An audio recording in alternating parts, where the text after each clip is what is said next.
Hello everyone, welcome to our fourth tutorial for beginners. In our today's tutorial, we are going to show you how to add comments to an HTML file. Kindly follow till the end. We are going to start by defining what HTML comments are.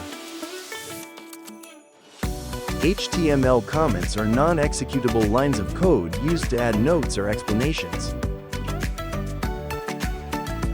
We use the following syntax to add comments to an HTML source.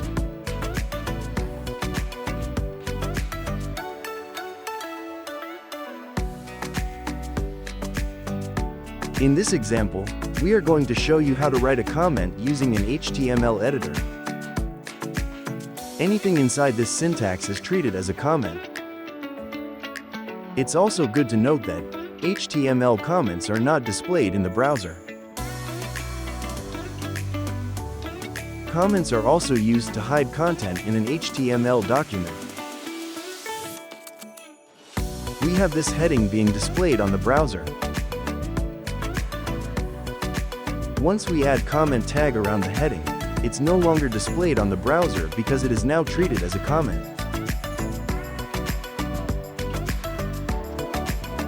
Thank you for watching. See you in our next tutorial. And if you have not yet subscribed to our YouTube channel, kindly do so.